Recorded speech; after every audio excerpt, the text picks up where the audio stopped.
Hello, Springy here. Gonna have a look at the Christmas tree situation.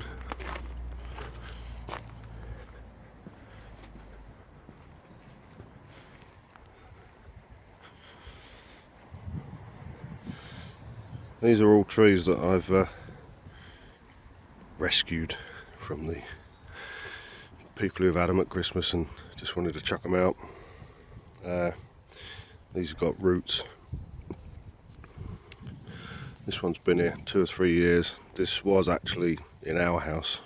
So it's about just under 6 foot, this one. I planted it out and it's done fine, and every year you get nice new bright green little whatever these things are, needles. So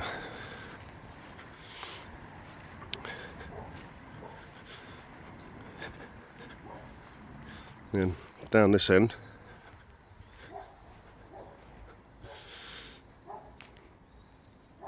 you can see that there's 5 more. They're about 4 foot tall, these ones. Some different species. These have got the waxier needles on them, and these are just standard ones. That one's got waxy.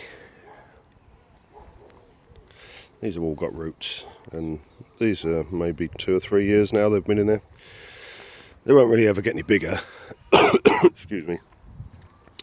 They're filling out nicely, but I was going to say they won't get taller, but actually looking at this one, it's got a little growth thingy, whatever that's called. Anyway, this thing here, which is about, well, I don't know, about 8 to 10 foot. This is an experiment. Another one with the thicker waxy leaves. This was actually at work outside the office block, but it's not got roots.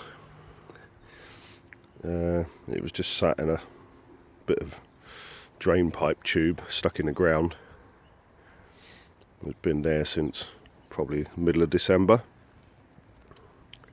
It's now gone past the middle of February, and it hasn't shown any signs of dropping its needles. So it's obviously just sucking up the moisture from the sawn off stump at the bottom. Now, I know nothing of horticulture. I just tend to chuck stuff in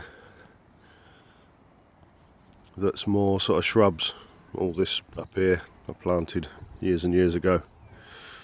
In the summer, all of these things got millions of little flowers on them. Really nice. So I go for maintenance free type shrubs and whatever. So anyway, this was going to get picked up by the gardeners at work and put through the chipping machine. So I decided I'd bring it home and see what happens. So I've put it in a hole in the ground. As you can see, I've got my hose, so every day it can get plenty of water. And I've tied it up to the fences for a bit of support. Now, I've done a little bit of research on the interweb, and it's pretty much conclusive that if you stick a sawn off Christmas tree in the ground, it will not grow roots and it will not live. It will just die.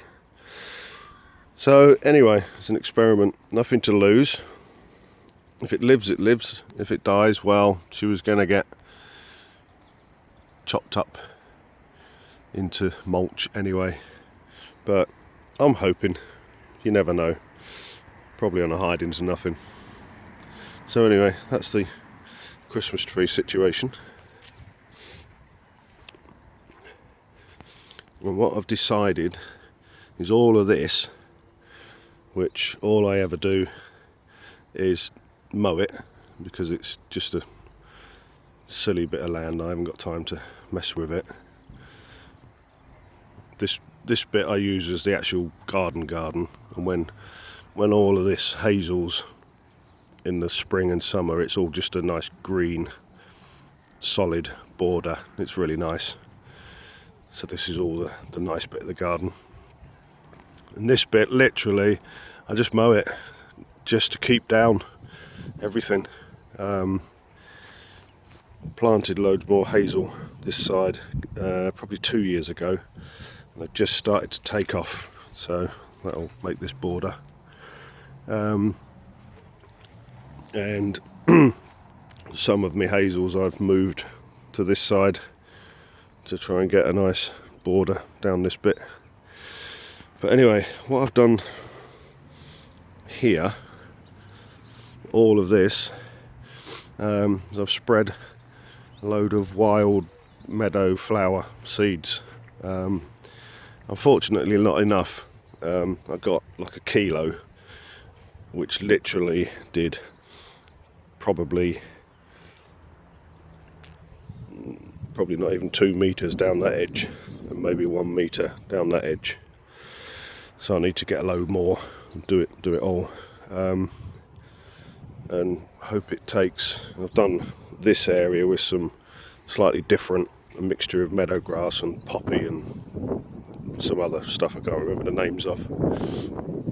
But anyway, I've ordered a load more, and I'm just hoping that this whole thing, sort of around about June, is going to be just wildflower meadow, which would be great for the insects and the bees and all that sort of stuff, and it'll look nice, and I won't have to keep mowing it, which is the main reason. Then there'll be some interesting little roads in it, because here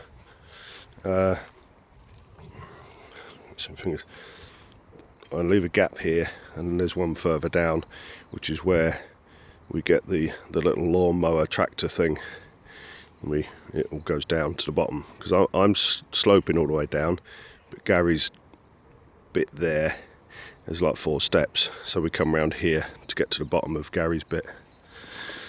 So hopefully this will all be flowery meadow, and we won't be mowing it, but there will be some tracks in it where the little tractor mower comes in and out, which is fine. It'll make for interesting looks. I'll probably mow just like a pathway down the centre, so I can get to my compost heap, which is actually doing really well. This is 9 or 10 years old now, and I just compost all the garden waste, and underneath there, oh blimey, I don't know, here we go, there must be about, I don't know, 2 ton, 4 ton of compost there. Not sure how it works out. That's about 3 foot high, 10 foot wide, 8 foot deep. So anyway, that's brilliant, because anything new you plant, dig down past the surface and it's just pure, proper compost under there. So one of the few things I've been able to make successfully. And this part, what I've been doing for the last few years is actually encouraging all of these brambles, training them. In the summer it creates like a green border. I've actually got like a chicken wire fence behind it. This used to be all fence panels, all the way up, all the way down. It was done in a hurry before I moved in, and we had wooden fence posts, so every time it got windy the fence post just snapped and the wooden panels. It was just a nightmare. I spent the first 2 or 3 years fighting, constantly changing fence panels, and because of the way this land was divided up, I've ended up with, I own this border and I own that border. Everybody normally owns this side, but there was some things going on with the lease between the bowling club and here and everything, and they moved the boundary, and then this property became liable for the fence. So yeah, 3 or 4 years of fighting fence panels, and then I don't know, I think about 2 years ago, after all these hazels I planted got really nice and thick, I just went sod it. I ripped all the fence panels out, left the posts in. As you can see, over the years what I'd done is I'd put second posts in and braced them, and this one's loose as anything, so I left them in.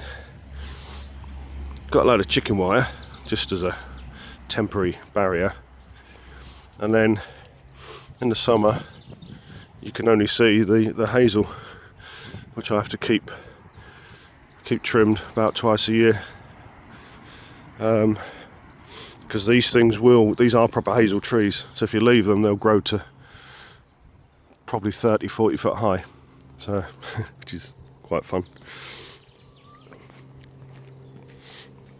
But hello Oscar, it's one of my cats. Alright Oscar, go on, go indoors, have your breakfast. Yeah, I always overstock on hazel. These start as little tiny twigs. They just love this soil and they just grow on their own. It's fantastic. But what I do is I'll put 5 in each bay, and then when I need some more somewhere else, I'll take 2 of the middleish ones out and plant them, because you need about 3 to every 6 foot, 18 inches apart, whatever. So these ones here, all the in-betweenies, are my stock for doing other bits. Now,